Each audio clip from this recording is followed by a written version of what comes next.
অষ্ট্ৰিয়াত 2015 চনত এটা পাৰ্টি খুলিছিল নাম বিয়েৰ পাৰ্টি কয় প্ৰতিটো বাৰত বিয়েৰ ফাউণ্টেইন লাগে এইটো জোক নহয় সঁচা কাহিনী 3 লাখ মানুহে বিয়েৰ পাৰ্টিক ভোট দিছে গতিকে ময়ো অসমত লাল চাহ বা বগা চাহ পাৰ্টি খুলিম ভাবিছো সম্পূৰ্ণ কৰপশ্যনৰ এগেইনষ্টত যেনেকৈ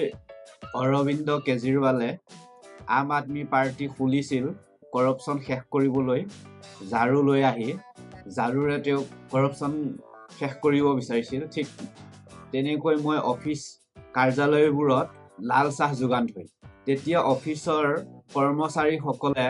চাহ তাহ খোৱাৰ বাবে কিবা এটা ল'ব নোৱাৰে কাৰণ কিবা এটা কাম কৰি দিয়াৰ পিছত তেওঁলোকৰ এটা অভ্যাস হৈ গৈছে বহুতৰে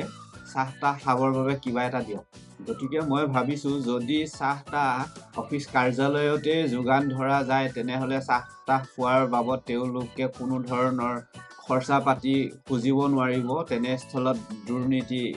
অলপ কমিব গতিকে আপোনালোকৰ মতামতবোৰ জনাবচোন পাৰ্টিটোৰ নাম লাল চাহ বগা চাহ থোৱাৰ মেইন কাৰণটোৱে হৈছে আমাৰ কিছুমানে বগা চাহটো খাই ভাল পায় আৰু কিছুমানে লাল চাহটো তেনেস্থলত যোনে যোনটো খায় তেওঁলোকক সেইমতে যোগান ধৰা হ'ব ধন্যবাদ